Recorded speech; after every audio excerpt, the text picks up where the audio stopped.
ॐ भूर्भुवः स्वः तत्सवितुर्वरेण्यं भर्गो देवस्य धीमहि धियो यो नः प्रचोदयात्। ॐ सहनाववतु सहनौ भुनक्तु सह वीर्यं करवावहै तेजस्विनावधीतमस्तु मा विद्विषावहै। ओम शांति शांति शांति। सभी को सादर नमस्ते। ईश्वर की महती अनुकंपा से हम इस समय ब्रह्म विज्ञान नामक पुस्तक का स्वाध्याय करते हैं। पृष्ठ संख्या 71 निकालिए पुस्तक में। आज हम पढ़ेंगे जीव ईश्वर संबंध। जीवात्मा और ईश्वर में क्या संबंध है उसको बता रहे हैं। लोक संसार में मानव जो कार्य करता है दूसरे से संबंधित होकर करता है। अपने अकेले से कुछ भी कार्य स्वतंत्र रूप से नहीं कर सकता है। संसार में जो व्यक्ति अपने से संबंधित लोगों को जानकर उनसे उचित व्यवहार करता है वह सफल होता है। यदि गुरु शिष्य का उचित संबंध नहीं है तो विद्या नहीं सीखी जाती है। और जो स्वयं से भी उचित व्यवहार नहीं करना जानता वह सफल नहीं हो सकता। तो आप लोग को आवाज आ रही है सबको?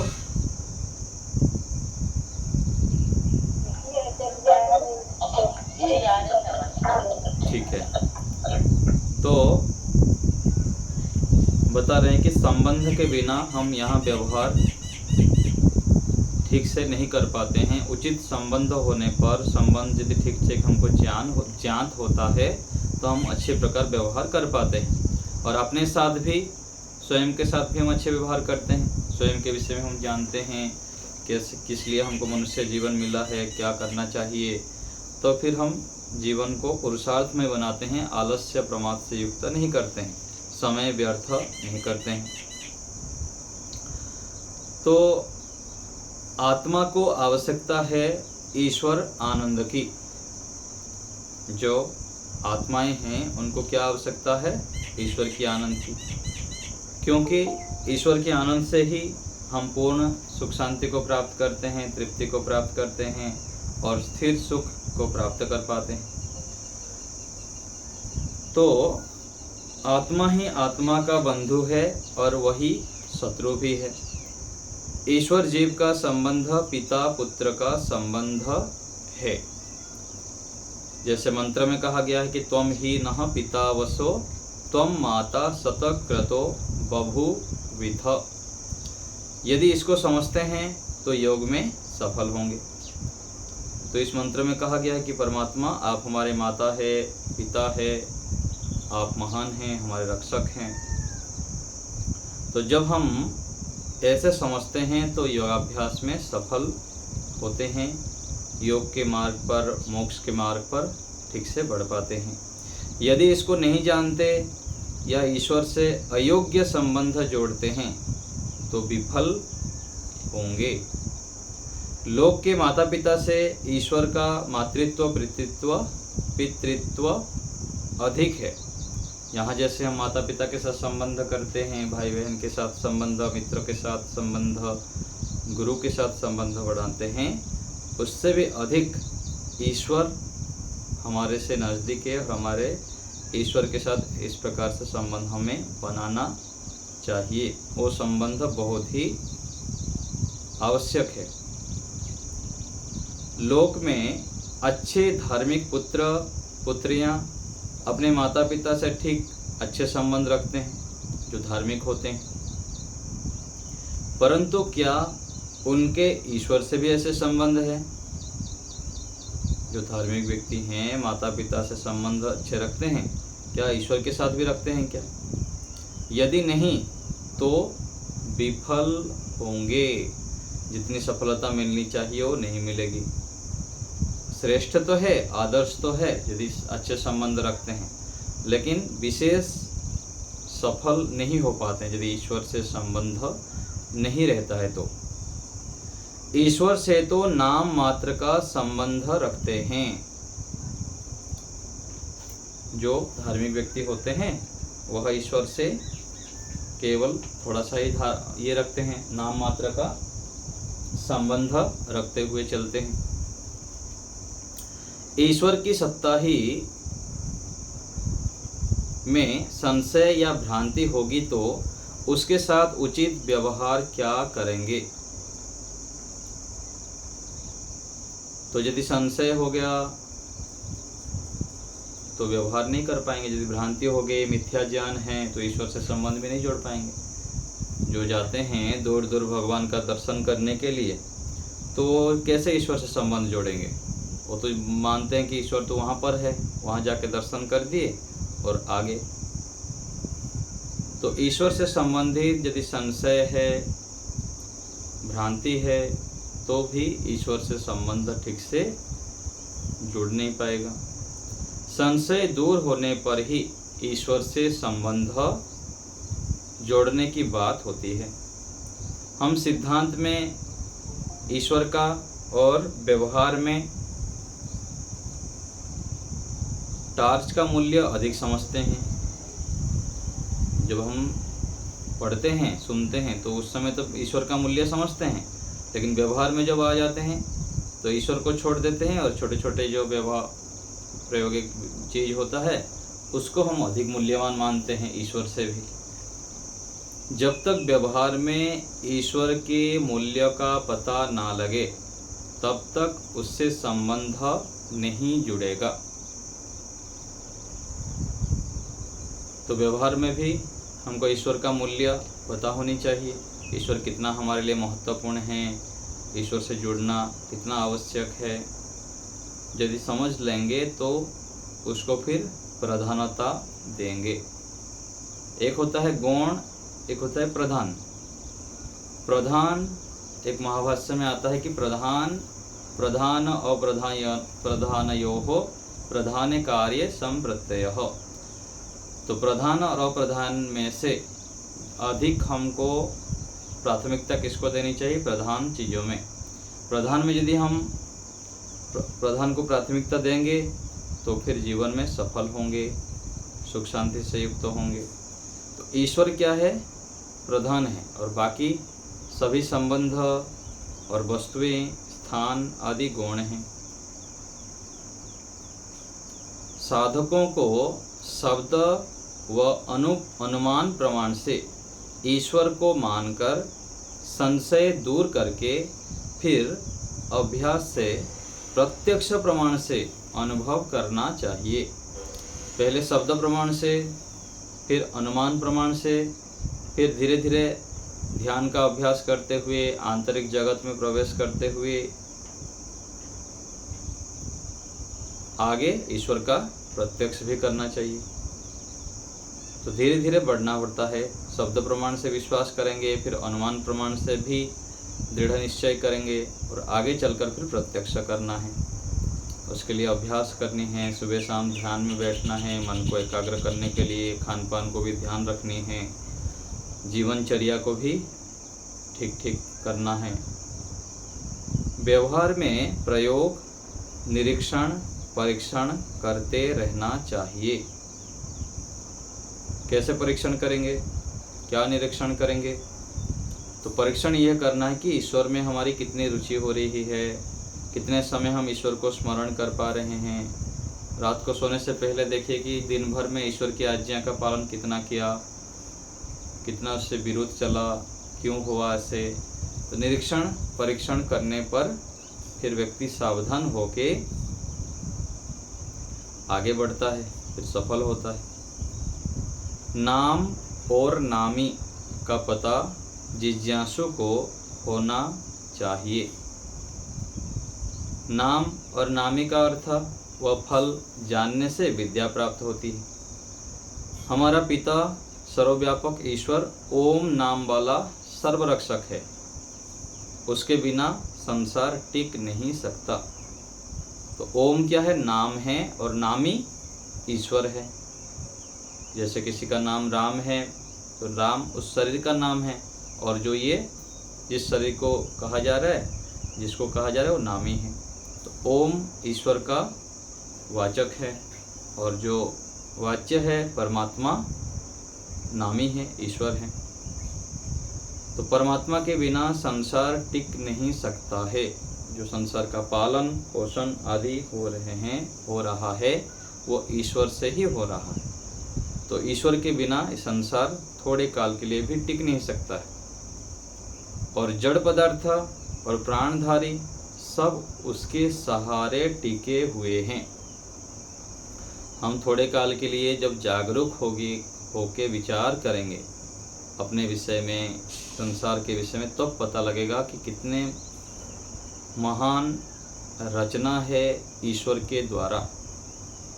हम कहाँ थे, शरीर में आगे जितनी आयु हो गई हमको, उससे पहले कहाँ पर थे, शरीर में कैसे कैसे व्यवस्था से आगे, फिर आगे कुछ भी हमको पता नहीं था। धीरे धीरे आगे बढ़ते रहे, पढ़ते रहे, सुनते रहे, फिर किस किस प्रकार से परिस्थितियाँ आती रही, उसको हम सामना करते रहे, बहुत सारे दुर्घटना से बचे। तो ये सब जो जीवन यात्रा चल रही है, उसको जब हम विचार करेंगे सूक्ष्मता से, तब पता लगता है कि कितने महान रचना है ईश्वर के द्वारा। फिर ईश्वर के प्रति हमारा नतमस्तक होना हो जाता है, कृतज्ञ भाव प्रकट हो जाता है, और उसके सामने हम झुक जाते हैं, अपने आप को गौण कर देते हैं। नहीं तो अपने आप को हम प्रधान मान के चलते हैं, मैं ही सब कुछ हूँ, और इसके कारण फिर हमको हानि होती है अभिमान से युक्त होने के कारण। जब हम ईश्वर की रचना को देखते हैं, बार बार उनके सामने नतमस्तक होते हैं, तो हमारे अंदर विनम्रता आती है, और हम फिर ईश्वर की ओर बढ़ते हैं, और सुख शांति, एकाग्रता, प्रसन्नता, संतुष्टि आदि से युक्त हो पाते हैं। तो परमात्मा महान है, तो उनके साथ क्या क्या संबंध है उसको आगे बता रहे हैं। परमात्मा के साथ हमारा माता पिता, राजा, गुरु आदि का संबंध है। वेद में ईश्वर को जीव का स्वामी कहा गया है, सहायक कहा गया है, सुहृद मित्र, माता पिता, राजा और गुरु स्वीकार किया गया है। लोक में यह जीव अपने बच्चों की रक्षा ईश्वर की सहायता से करता है। हम जो अपने बच्चों की रक्षा करते हैं, किसी का भी भला कर पाते हैं, अपना भी रक्षा कर पाते हैं, वह ईश्वर की सहायता से ही कर पाते हैं। अतः लौकिक माता पिता से बड़ा माता पिता ईश्वर है। परमात्मा परम माता परम पिता है। लौकिक माँ तो मोह अज्ञानता के कारण उल्टे काम करने वाले अपने बालक को भी भारी संपत्ति का मालिक बना देती है। होता है ना यहाँ पर, चाहे बच्चा बिगड़ जाए, कुछ भी करे, अपने संतान मान के सारा संपत्ति उनको लिख देंगे। और जो ज्ञान से युक्त है, योगाभ्यासी है, विवेकी व्यक्ति है, ऐसे भी व्यक्ति मिल जाते हैं। आपको पता होगा कि नहीं, मैं सुना हूँ कुछ व्यक्ति ऐसे हैं जो अपने संतान बिगड़ जाने के कारण वो एफिडेविट कर दिए पहले से कि मैं अपने जो संपत्ति है इस संस्था में जहाँ पर भी अच्छे कार्य हो रहा है उसके नाम पर पूरा सब लिखा दी, क्योंकि मैं मेहनत ईमानदारी से कमाया हूँ, और इसको क्यों दूँ, ये फिर इसका अपव्यय कर देगा, गलत रास्ते में प्रयोग करेगा। तो ये ज्ञान से युक्त जो व्यक्ति जागरूकता से जीते हैं वो ऐसे कर सकता है। बहुत हिम्मत चाहिए इसके लिए,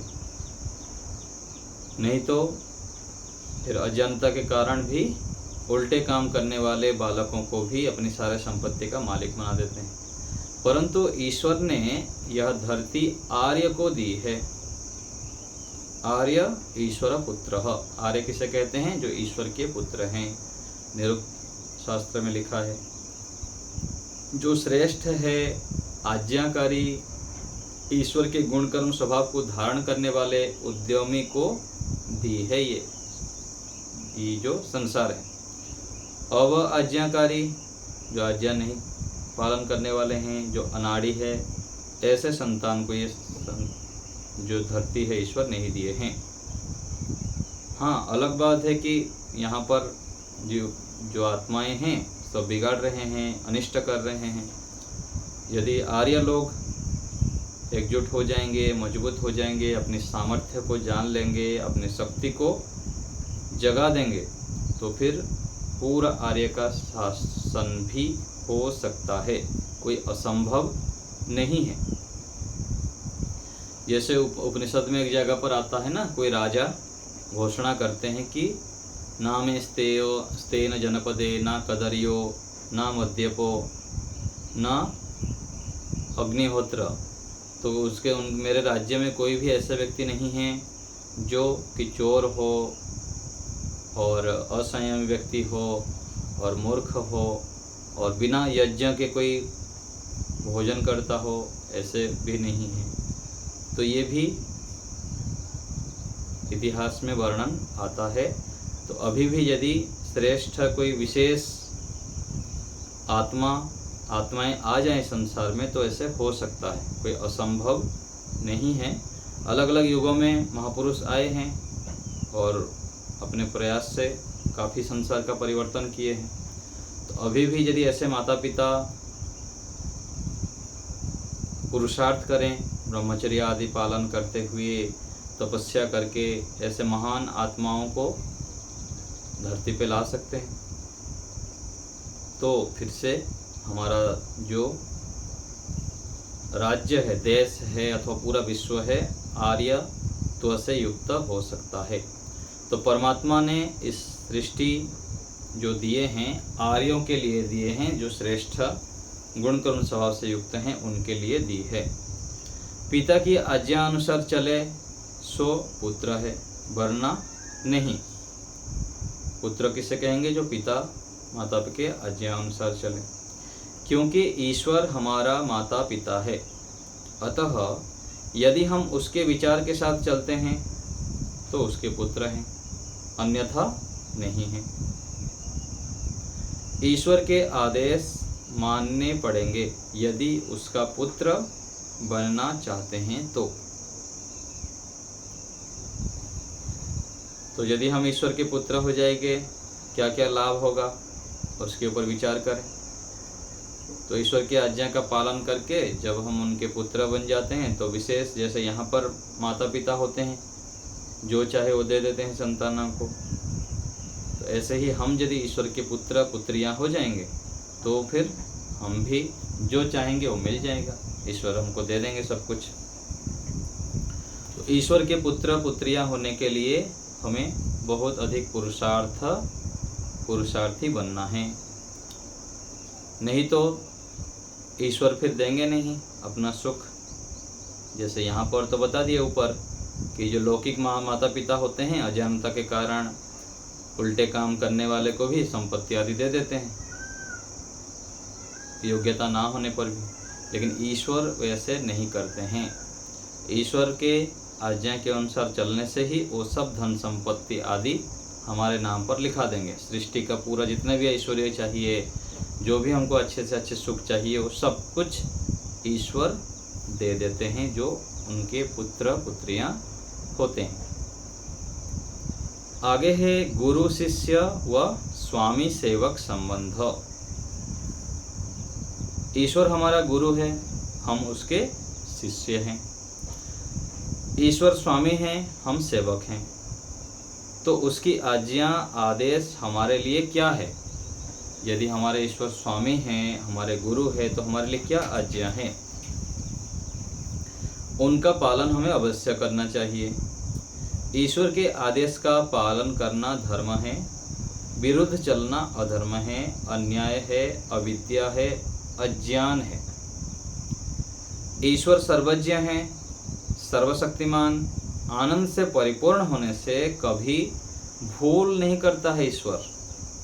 यहाँ तो लोग मिथ्या आरोप लगा देते हैं कि ईश्वर अन्यायकारी है, मेरे बेटे को छीन लिया, मेरे पति को छीन लिए, और भी यहाँ लोग आरोप लगाते हैं। जैसे किसी के घर में कुछ देहांत हो जाता है, कोई रोगी हो जाते हैं, तो ऐसे आरोप लगा देते हैं।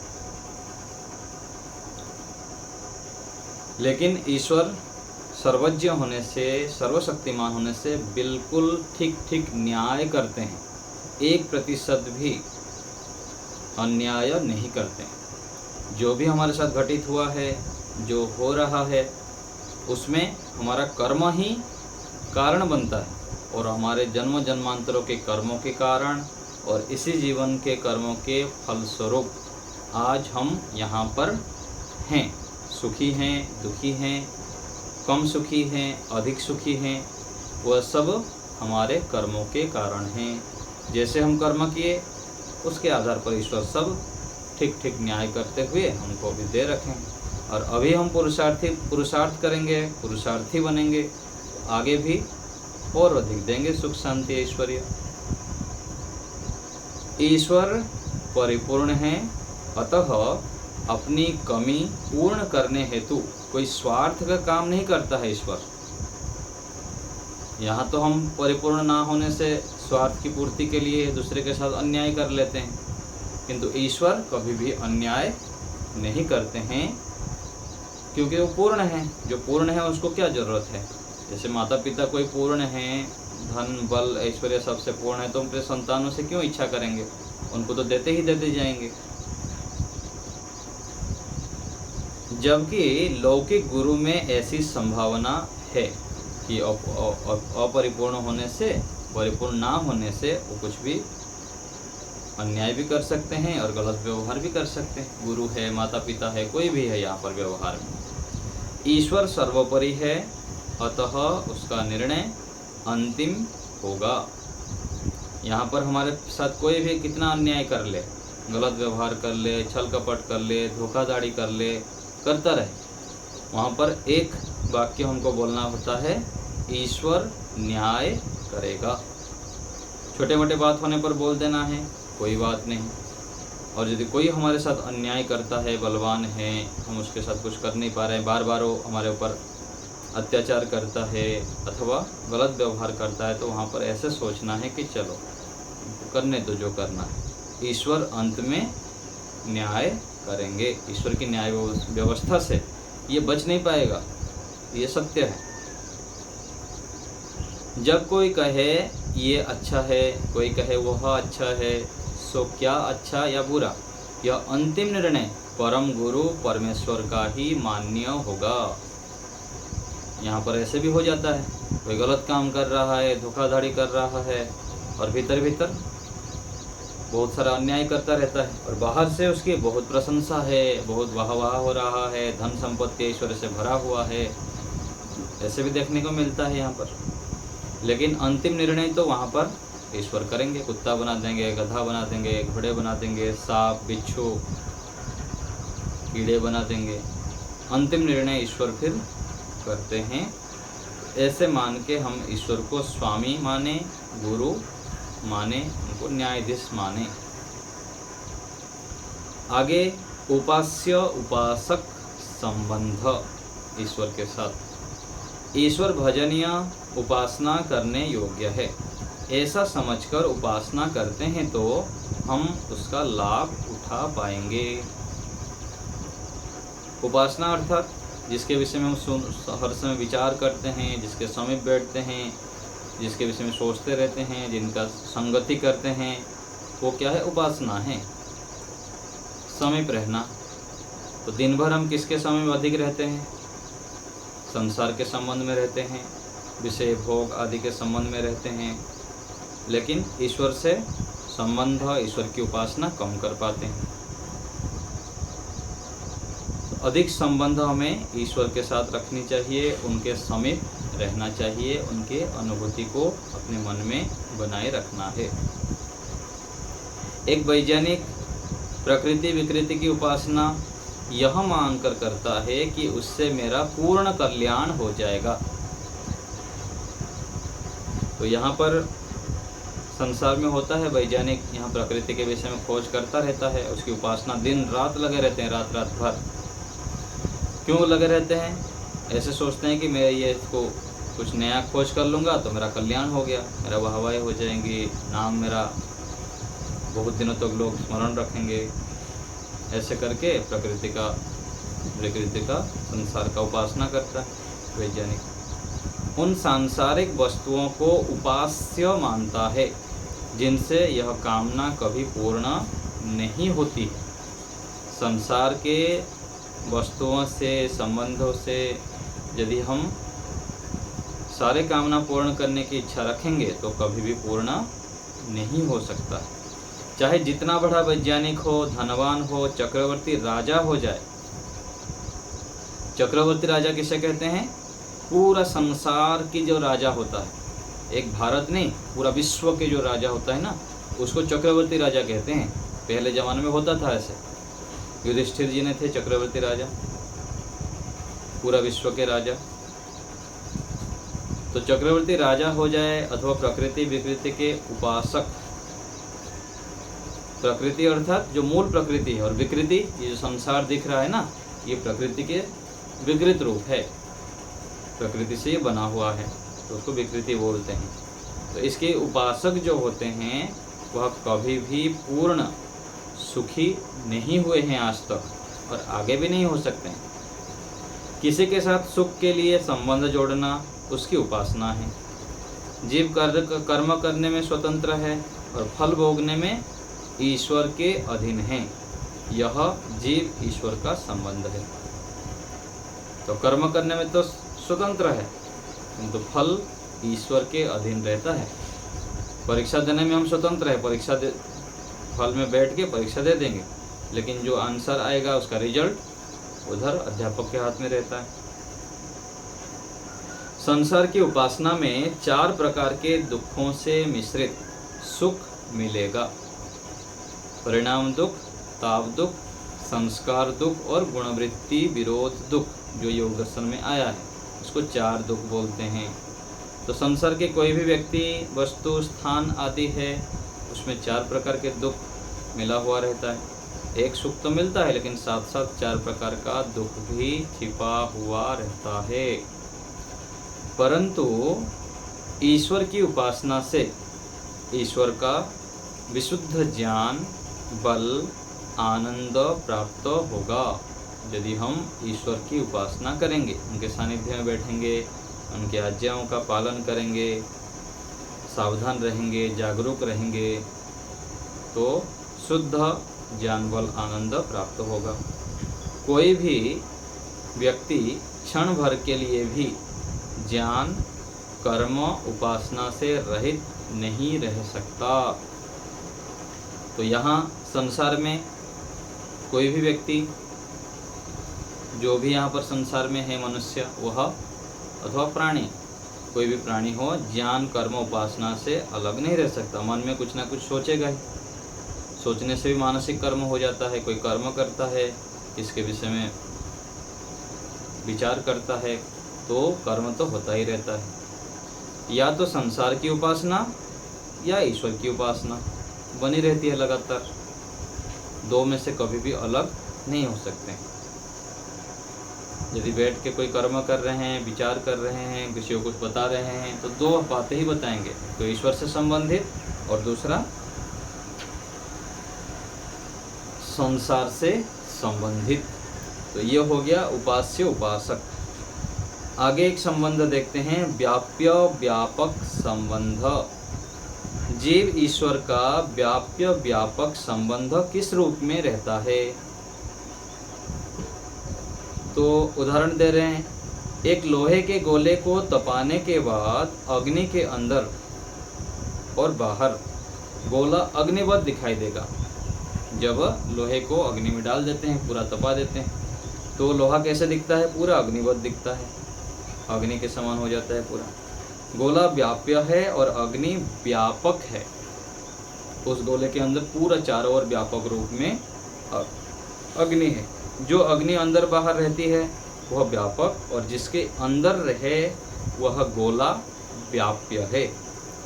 जब ईश्वर सर्वव्यापक है तो साधक ईश्वर को कहाँ ढूंढता है? जब ईश्वर सर्वव्यापक है तो फिर साधक ढूंढता कहाँ कहाँ जाके? कोई कहाँ ढूंढते हैं लोग। तो लोक में जिस वस्तु को ढूंढते हैं वह प्रायः दूर होती है।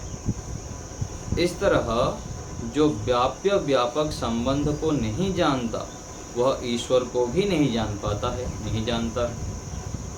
तो हम क्या है? व्याप्य है और ईश्वर व्यापक है। उसे वह कहीं दूर ढूंढते हुए प्राप्त करना चाहता है।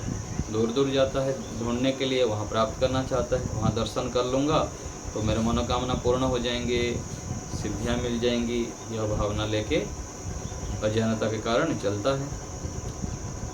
साधक की पहली भूल ईश्वर को कहीं दूर ढूंढता है।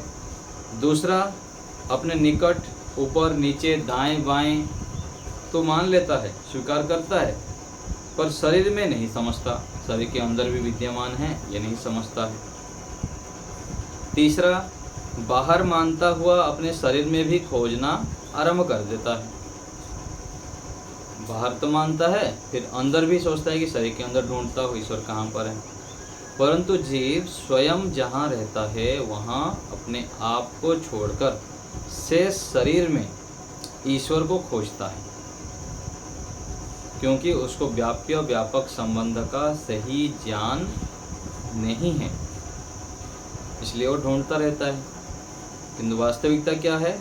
ईश्वर चारों ओर पूरा भरे हुए हैं, हम उनके अंदर डूबे हुए हैं। तो ढूंढना क्या है? ईश्वर को अनुभव करना है कि ईश्वर में मैं डूबा हुआ हूँ। जब साधक यह जानेगा कि ईश्वर मेरे में भी है, तभी तो उसे स्वयं में पा सकेगा। जो मेरे में वो जानेगा कि मेरे अंदर बाहर पूरा भरे हुए हैं, तो फिर उसका अनुभव कर पाएगा। अपने को छोड़कर अन्यत्र ईश्वर को ढूंढेगा तो कदापि नहीं मिलेगा। तो यदि अज्ञानता के कारण दूर ढूंढेंगे, ईश्वर को बाहर भीतर कहीं ढूंढते रहेंगे तो मिलेगा नहीं कभी भी। तो ईश्वर को पूरा अपने अंदर बाहर अनुभव करने का अभ्यास करनी है। कहीं भी ईश्वर दूर नहीं है कि हमको ढूंढा जाए।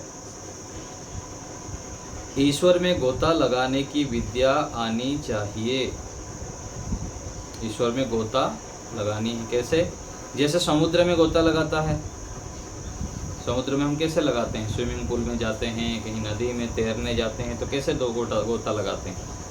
ऐसे ही ईश्वर में डुबकी लगानी है।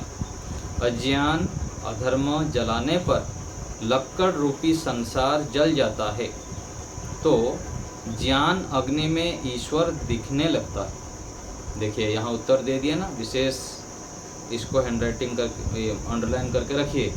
ईश्वर को देखना है तो कैसे देखना? ज्ञान की अग्नि से ही ईश्वर को देख पाएंगे। ज्ञान की अग्नि जलाकर सारे अज्ञान कुसंस्कार को जब नष्ट कर देते हैं, ध्वस्त कर देते हैं, तब फिर ईश्वर दिखने लगते हैं, अनुभव होने लगते हैं, ईश्वर का प्रत्यक्ष होता है। और फिर पानी में जैसे हम गोते लगाते हैं, ऐसे ईश्वर के आनंद में भी गोते लगाने लग जाते हैं। शरीर, भोजन, मकान, भाई, पड़ोसी, बाजार आदि में व्यक्ति भूला रहता है। इसमें डुबकी लगाता रहता है। कभी इसी से बातचीत, कभी उसी से बातचीत, कभी कुछ, तो इसमें भूला रहता है, डूबे रहता है उसमें। व्याप्य को व्यापक के प्रभाव से दबा देना चाहिए। व्याप्य क्या है? लक्कड़ है। लक्कड़ का प्रभाव समाप्त हो तो व्यापक अग्नि का प्रभाव दिखेगा। तो जैसे लकड़ी में अग्नि लग जाती है तो फिर अग्नि का ही स्वरूप दिखता है, ऐसे ही परमात्मा व्यापक है, हम उसके अंदर डूबे हुए हैं।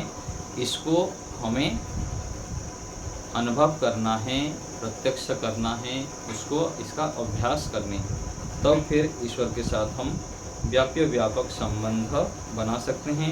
फिर गुरु, आचार्य, माता, पिता आदि का संबंध भी जोड़ते हुए उनसे हम लाभ ले पाएंगे। तो आज यहीं रखते हैं। कुछ पूछना है आपको तो बताइए। हाँ बताइए।